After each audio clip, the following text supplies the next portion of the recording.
오늘은 우리가 사도행전 97번째 시간으로 부활 소망이라는 제목으로 같이 말씀을 나누도록 하겠습니다. 대제사장 아나니아는 변호사 도들로를 대동해서 100km가 떨어진 가이사랴까지 바울을 쫓아왔고, 벨릭스 총독에게 바울을 고소 고발하면서 바울을 정치범으로 만들려고 했다 그랬어요. 그 이유는 만약에 자기들의 율법대로 어떤 유대인들의 범죄를 가지고 고발했다면 벨릭스가 분명히 너희들의 이 문제는 너희들이 와서 해결해라 그렇게 할까봐 바울을 정치범으로 만들어서 사형을 언도받게 하기 위해서 변호사 도들로를 대동했어요. 그리고 대제사장이라는 직함을 가졌지만 바울을 죽이기 위해서 모함하고 고소하고 고발하는 일에 앞장섰던 사람이 이 아나니아입니다. 이름은 대제사장이에요. 직함을 가졌습니다. 그런데 사람을 죽이는 사람이었습니다. 얼마나 안타깝습니까? 이름은 하나님의 사람입니다. 이름은 예수 그리스도를 믿는다는 성도입니다. 그런데 사람을 살리는 사람이 아니라 사람을 죽이는 사람이라면 얼마나 안타깝겠습니까? 더들로의 고소하는 말을 다 들은 벨릭스가 바울에게 고갯짓으로 표시를 하면서 너도 한번 변론해보라는 겁니다. 굉장히 좀 사람을 밑으로 내려다보는 표시죠. 고갯짓으로 얘기를 해요. 그러면서 변론해보라. 그러니까 바울이 하는 말이 10절 말씀에 그가 이렇게 말을 합니다. 당신이 여러 해 전부터 이 민족의 재판장 된 것을 내가 알고 내 사건에 대하여 기꺼이 변명하나이다. 바울은 다른 말 하지 않습니다. 당신이 재판장 된 거 내가 알고 있고 민족의 재판장 된 게 내가 이 사건을 기꺼이 당신께 변명하나이다. 그렇게 말해요.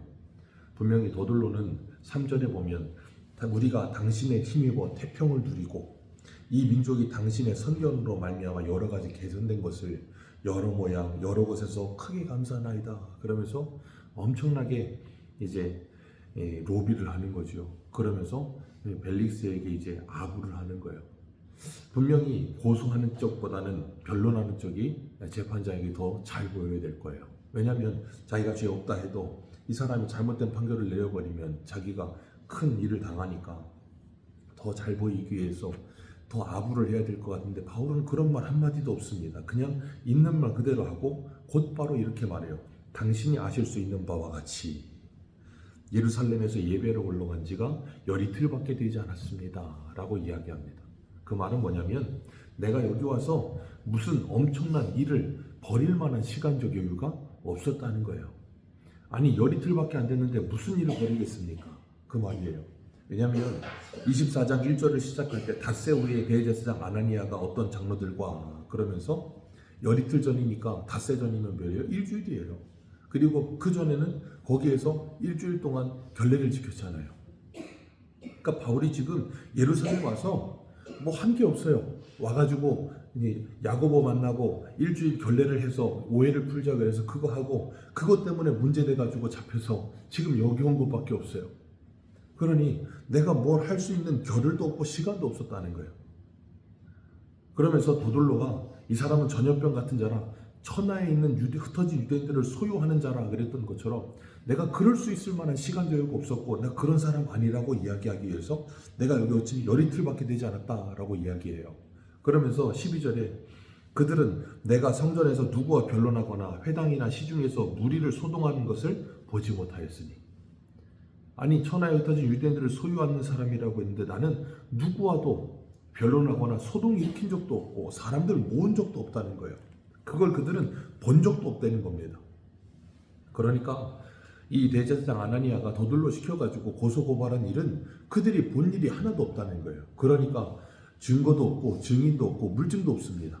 그냥 아무것도 없이 와가지고 모함하다시피 바울을 그냥 고발하는 거 일방적으로 그냥 카더라 하는 생각 가지고 그런 말 가지고 바울을 고발하는 겁니다. 그러니 바울의 입장에서는 얼마나 억울하고 얼마나 화가 나겠습니까? 내가 한 일은 아무것도 없는데. 그러니까 13절에 이렇게 말해요. 13절 같이 읽습니다. 시작.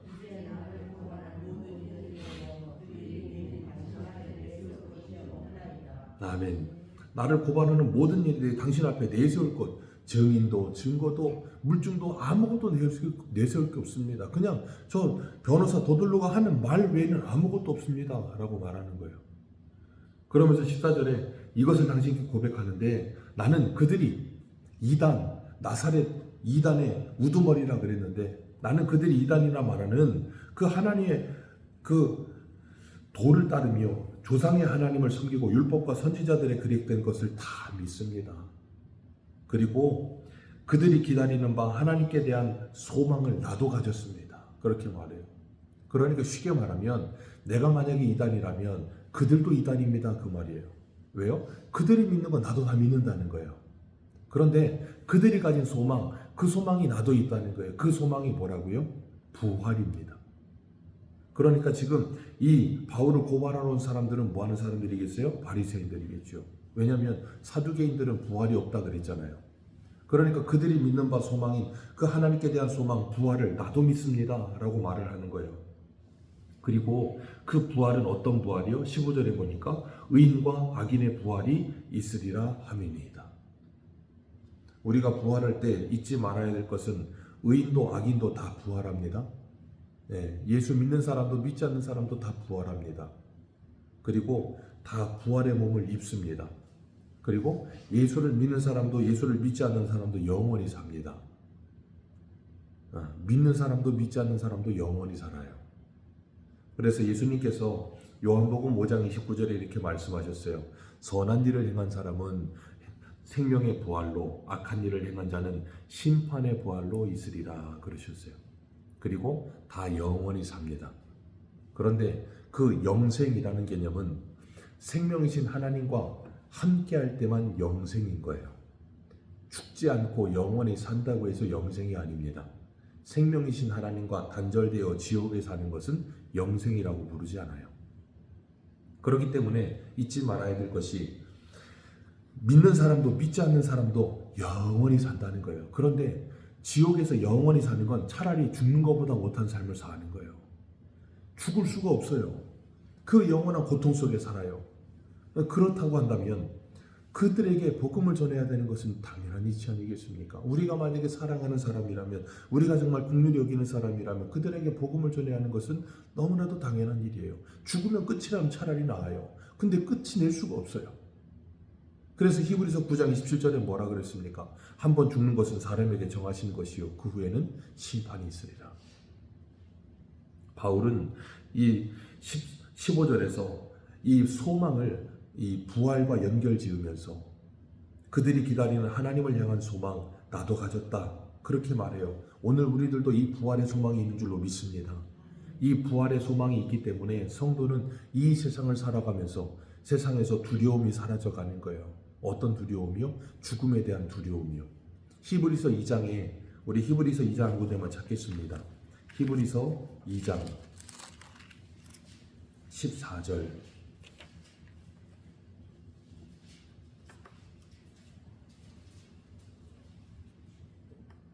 히브리서 2장 14절 15절 2절입니다. 시작. 자녀들은 혈과 육에 속하였음에 그 또한 같은 모양으로 혈과 육에 함께 지니심은 죽음을 통하여 죽음의 세력을 잡은 자 곧 마귀를 멸하시며 또 죽기를 무서워함으로 한평생 매어 종노릇하는 모든 자들을 하심이니. 아멘. 여기 보면 자녀들은 혈과 육에 속하였음에 그도 또한 그가 누구예요? 예수 그리스도. 같은 모양으로 혈과 육을 함께 지니심은 죽음을 통하여 죽음의 세력 잡은 자 곧 마귀를 멸하려 하심이라. 그래서 십자가에 죽으셨죠. 그리고 뭐 하셨어요? 마귀를 멸하시기 위해 부활하셨습니다. 그리고 사망 권세를 이기셨습니다. 그리고 우리에게 뭐 하세요? 죽기를 무서워하며 한평생 매어 종노릇하는 모든 자들을 뭐 하려고요? 그 사망 권세에서 놓아주시기 위하여 부활하시고 승리하셨어요. 그리고 우리에게 그 승리를 주셨습니다. 그렇기 때문에 예수 그리스도를 믿는 사람들은 뭐합니까? 그 승리를 가지고 이 땅을 살면서 승리하는 삶을 사는 거예요. 어떻게 승리합니까? 우리에게 주신 그 믿음을 가지고 죽기까지 그 믿음을 지키는 삶을 사는 거예요. 그게 계시록 12장에 나오잖아요. 그 믿음을 버리지 않고 죽는 날까지 그 믿음을 붙들고 사는 거예요. 그게 승리하는 겁니다. 그런 삶을 살면서 뭐예요? 부활을 향해 나아가는 거예요. 그래서 히브리서 11장 11장에 어떤 사람들은 더 좋은 부활을 위하여 구차히 생명을 구걸하지 아니하였다 그렇게 표현하잖아요. 더 좋은 부활을 위해서 그걸 믿기 때문에 이 땅에서 예수 믿는다는 이유만으로 핍박을 당하다가 순교하는데 구차하게 목숨을 구걸하지 않았다는 거예요. 왜요? 부활을 걸 믿기 때문이에요. 그렇기 때문에 예수님께서 요한복음 11장에 말씀하셨죠. 나는 부활이요 생명이니 나를 믿는 자는 죽어도 살겠고 살아서 나를 믿는 자는 영원히 죽지 아니하리라. 예수 그리스도를 믿는 사람은 이 땅에서부터 이미 뭘 살아요? 영생을 사는 겁니다. 왜요? 예수 그리스도를 믿고 구원받아 생명신 하나님과 함께 하기 때문인 거예요. 그런 삶을 사는 사람들은 이 세상에서 세상의 사람들과 똑같은 삶을 살지 않는다는 거예요. 그래서 바울이 고린도전서 15장에서 그런 표현을 하죠. 형제들아, 내가 그리스도 우리 주 예수 그리스도 안에 있는 가진 바, 예수 그리스도 주 안에서 가진 바 너희에 대한 나의 자랑을 두고 단언하니 나는 날마다 죽노라. 에베소에서 맹수들이 자신에게 달려들었을 때도 그들과 싸우지 않았대요. 그리고 내가 죽었대요. 이유는 하나입니다. 내가 부활이 있음을 믿었기 때문이라는 거예요. 부활이 없었다면 죽지 않습니다. 아니, 한 번 죽으면 끝인데 누가 그걸 죽으려고 하겠습니까? 그래서 바울은 고린도서 15장에 그러잖아요. 부활이 없다면 세상에서 제일 불쌍한 사람이 누구라고요? 바로 우리들이다. 성도가 세상에서 제일 불쌍한 사람들이다. 왜요? 예수를 믿고 부활을 믿고 하나님의 나라를 믿기 때문에 여기서 날마다 죽는데 부활이 없다면 얼마나 불쌍하겠어요. 근데 부활이 있다면 그보다 영광스러운 게 어디 있겠습니까? 그걸 믿기 때문에 그 부활 소망이 있기 때문에 뭐예요? 이 땅에서 성도가 다 세상 앞에 당당할 수 있어요. 세상에서 지면서도 당당하고요. 세상에서 내가 날마다 죽으면서도 당당해요. 이유는 하나입니다. 부활하기 때문이에요. 지금 바울이 이렇게 자신을 변론하면서 내가 이단이 아니다. 유대인들과 똑같이 나도 그들이 믿는 걸 믿는다 라고 말을 하면서 16절에 이렇게 말합니다. 이것으로 말미암아 나도 하나님과 사람에 대하여 항상 양심에 거리낌 없이 살기를 힘쓰나이다. 우리 모두가 저와 여러분도 이렇게 하나님과 사람 앞에서 양심에 거리낌 없게 살기 위해 힘쓰는 우리 모두가 되시기를 주님의 이름으로 축복합니다. 예수 그리스도를 믿고 거듭난 신앙 양심을 가진 그리스도인답게. 그래서 바울은 빌립보서 2장에 그러죠. 너희는 나 있을 때뿐 아니라 나 없을 때에도 두렵고 떨림으로 너희의 구원을 이루어 가라요. 왜요? 너희가 예수를 믿고 정말로 거듭난 양심을 가졌다면 그 양심의 가책을 느끼고 양심에 찔리는 삶을 살지 말라는 거예요. 왜? 하나님께서 우리의 양심을 회복시켜 줬기 때문에 양심이 살아있어서 자꾸 우리가 범죄하거나 악한 일을 하려고 할 때마다 뭐예요? 찔림이 오게 하신다는 거예요. 그리고 자신이 예루살렘에 온 이유를 바울이 밝히고 있습니다. 18절에 말하죠. 17절에 여러 해 만에 내가 민족을 구제할 것을 재물을 가지고 왔을 뿐이라는 거예요. 나 소유하게 하기 위해서 여기 소동 일으키게 온 거 아니고 예루살렘 흉년 들었다는 소식 듣고 이방인 교회들이 구제헌금 보낸 거 그거 전달해 주러 왔다. 그리고 와서 야고보가 여기 18절에 결례를 행하라고 유대인들이 오해하니까 그래서 내가 그거 행하느라고 일주일 지켰다. 그러다가 아시아에서 특별히 예루살렘 에베소에서 온 유대인들이 날 보고 그냥 폭동을 일으켜서 나를 죽이려고 하는 일 때문에 천부장이 나를 건져냈다. 지금 자기가 있었던 일을 설명해 주는 거예요. 그런데 내가 여기 와서 무슨 소동을 일으키겠느냐. 그러면서 이렇게 말하는 거예요. 19절 같이 읽습니다. 시작. 그들이 만일 나를 반대할 사건이 있으면 마땅히 당신 앞에 와서 고발했을 것이요. 근데 그들은 와서 고발하지 않더라는 거예요. 누구 고발할 사람이 있느냐. 내가 공회 앞에 섰을 때 무슨 옳지 않은 일을 보았는가 말하라고 하라고. 그 사람들 내가 뭐 잘못한 거 본 사람 아무도 없다고. 그런데 그 사람들이 지금 나를 이렇게 고발하는 거다. 그러면서 이렇게 말해요. 오직 내가 그들 가운데 서서 외치기를 내가 죽은 자의 부활에 대하여 오늘 너희 앞에 신문을 받는다. 이 한 소리만 있었을 따름이라고. 바울이 천부장에게 끌려 올라가다가 내가 할 말이 있다고 하고 나서 이 이야기 했잖아요. 바리새인 사두개인 이렇게 갈라져 있는 같이 모여 있는 거 보면서 나는 바리새인이요 바리새인의 아들이라. 나는 이 부활 때문에 이런 내가 신문을 받고 있다 하니까 바리새인들이 갑자기 일어나고 쟤는 아무리 봐도 죄가 없는 것 같다고. 천사나 아니면 하나님의 영이 와서 그에게 말한 거면 어떻게 하겠느냐 그러면서 서로 싸웠잖아요. 그런 것처럼 바울이 그 말한 것밖에 없다 그러니까 여기 22절에 참 재밌는 표현이 있어요. 벨릭스도 이 도에 관하여 더 자세히 아는 거로. 벨릭스도 기독교에 대해서 아는 거예요. 그러니까 지금 바울이 변명한 그 모든 게 뭔 말인지 다 알아요. 그러니까 지금 뭐 하겠어요? 아, 얘는 지금 문제가 없구나 하는 걸 이미 압니다. 그런데 벨릭스가 이렇게 말을 해요. 22절에 천부장 루시아가 내려오거든 너희 일을 처결하리라. 가이사랴에 있는 천부장이 여기 오면 그때 내가 재판에 결정을 내리겠다는 거예요. 그러면서 뭐예요? 판단을 유보합니다. 판단을 유보하는 이유가 뭘까요? 분명히 천부장은 바울이 죄 없다는 거 압니다. 얘는 이단도 아니고 소유를 일으킬 만한 애도 아니라는 것도 압니다. 그런데도 판단을 유보합니다. 그 이유는 하나예요. 대제사장 때문에요. 대제사장이 가이사랴에까지 100km가 넘는 거리를 변호사 대동해서 장로들 데리고 왔어요. 이렇게 무리지어 왔는데 만약에 이 총독이 바울은 죄 없다 그렇게 결론을 내버리면 이 대제사장이 들고 일어나면 어떻게 돼요? 이스라엘 전체가 소유가 일어나고 문제가 생길 거라는 걸 분명히 아는 거예요. 그러면 골치 아파지기 시작합니다. 이게 정치적인 일이 되기 시작하고 그럼 자기 이 자리가 위태로워질 수도 있는 거예요. 그러니까 바울이 죄 없다는 걸 알지만 곧바로 바울을 풀어주지 않고 뭐 하게 해요? 백부장을 시켜가지고 바울을 지키되 자유를 주고 친구들이 또 돌보아주는 것을 금하지 말고 그를 보호해 두라는 거예요. 그리고 천부장 오면 그때 결론을 내리겠다고 이제 말을 쓱 돌려놓습니다.